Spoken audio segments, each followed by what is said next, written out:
평안하셨습니까? 송재호입니다. 50번째 생일을 앞두고 남아프리카에 선교사로 떠나는 한 여성이 있었습니다.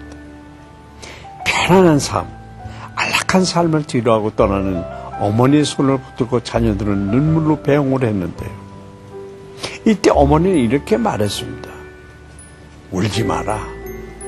우리가 함께 보낼 시간은 영원하지만 이 땅에서 하나님의 사랑을 증거할 시간은 매우 짧단다.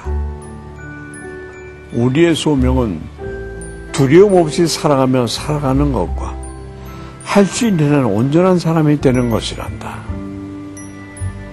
인생이 짧다는 것을 깨달은 사람에겐 나이가 중요하지 않습니다. 머뭇거리지 않고 단지 소명을 향해 달려갈 뿐입니다. 오늘 본문에 나오는 기드온 역시 자신의 소명을 발견한 순간 주변의 상황을 의식하기보다는 먼저 주님께 헌신하는 모습을 보여주는데요. 본문 말씀 함께 보시겠습니다.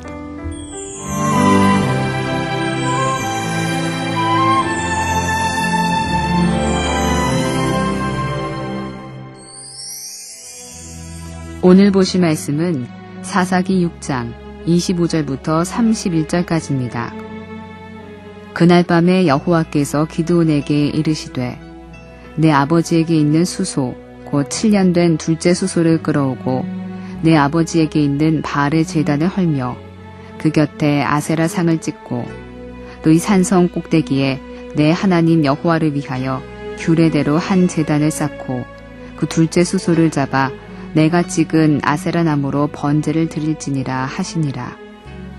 이에 기드온이 종 10사람을 데리고 여호와께서 그에게 말씀하신 대로 행하되 그의 아버지의 가문과 그 성읍 사람들을 두려워하므로 이 일을 감히 낮에 행하지 못하고 밤에 행하니라. 그 성읍 사람들이 아침에 일찍이 일어나 본즉 바알의 제단이 파괴되었으며 그 곁에 아세라가 찍혔고 새로 쌓은 제단 위에 그 둘째 수소를 드렸는지라. 서로 물어 이르되 이것이 누구의 소행인가 하고 그들이 캐어 물은 후에 이르되 요아스의 아들 기드온이 이를 행하였도다 하고 성읍 사람들이 요아스에게 이르되 내 아들을 끌어내라. 그는 당연히 죽을지니 이는 바알의 제단을 파괴하고 그 곁에 아세라를 찍었음이니이다 하니 요아스가 자기를 둘러선 모든 자에게 이르되 너희가 바알을 위하여 다투느냐? 너희가 바알을 구원하겠느냐? 그를 위하여 다투는 자는 아침까지 죽임을 당하리라. 바알이 과연 신일진데 그의 제단을 파괴하였은즉 그가 자신을 위해 다툴 것이니라 하니라. 본문에는 이스라엘을 구원하기 위해서 부름받은 기드온에게 주신 하나님의 첫 번째 명령이 나옵니다. 그런데 그것은 미디안을 대항해서 싸울 수 있는 군대를 모집하거나 혹은 적의 정세를 파악하는 그런 일이 아니었습니다. 그것은 먼저 자기 집에 있는 바알의 단을 회파하고 아세라 목상을 땔감으로 만들어 여호와께 번제로 드리라는 것이었습니다.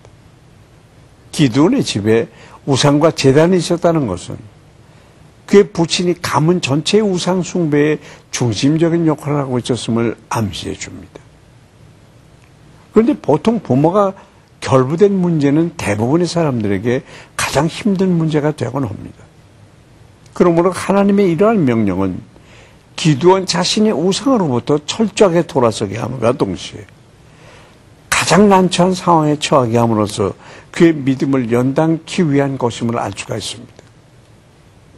하나님께 부름받은 사람이 제일 먼저 대적해야 할 것은 자기 자신의 내면과 가장 가까운 곳에 있는 굴레들입니다. 나의 영적 상황을 한번 체크해 보십시다.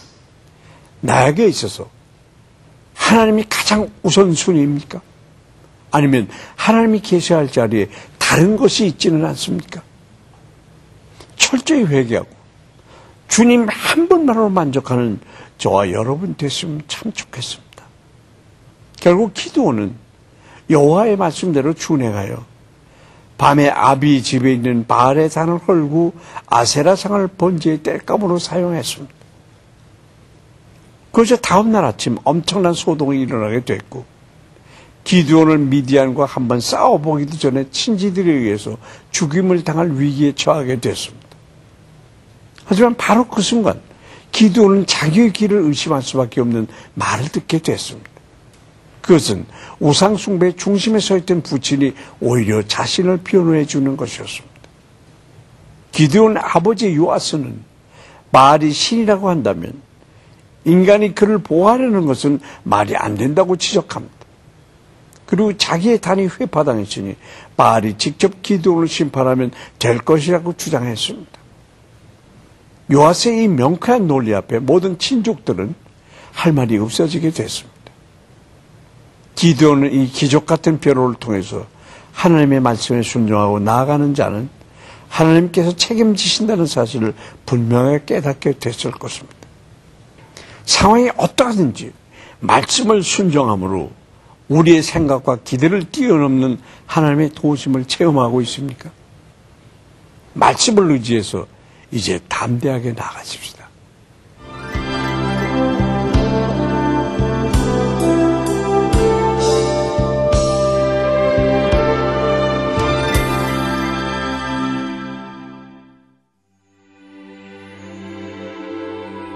사랑과 은혜가 풍성하신 하나님 아버지, 오늘도 기드온의 삶을 통해서 우리에게 많은 것을 깨워주시니 감사합니다. 하나님은 마음의 중심을 아시며 그 생각을 아시는 분이십니다. 우리가 하나님보다 더 사랑하는 것, 더 우선순위에 두고 있는 것이 있다면 지금 이 시간 회개하게 하여 주시옵소서. 우상 숭배의 죄로부터 자유하게 하여 주시옵소서. 오랜 습관과 주변 환경 때문에 쉽게 기도하지 못하는 그런 사람이 있습니까? 기드온처럼 사람을 두려워하지 않고 말씀에 순종하는 그 믿음을 허락하여 주시옵소서. 우리를 깊이 사랑하시고 선한 뜻에 사용하시기를 원하시는 예수님의 이름으로 기도합니다. 아멘.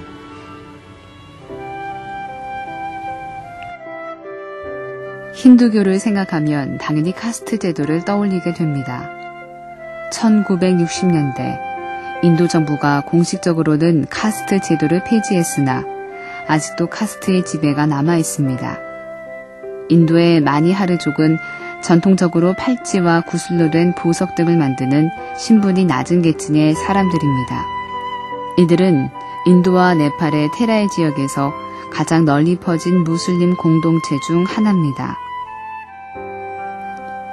인도의 마니하르족이 복음을 접하게 되어 그들이 계층을 뛰어넘고 예수님의 사랑받는 자들이라는 것을 알 수 있도록 기도합시다. 일본 속담에 이런 말이 있습니다. 사나이 집을 나서면 7명의 적이 있다. 그만큼 눈에 보이지 않는 치열한 경쟁 속에서 살고 있다는 얘기인데요. 이럴 때일수록 열린 마음, 포용하는 마음이 우리에게 절실히 필요하다는 생각을 해봅니다. 먼저 마음을 열고 친구가 되어주는 사람, 적도 나의 편으로 만드는 사람이 진짜 강한 사람 아닐까요? 송조의 귀지동에 오늘 여기까지입니다. 감사합니다.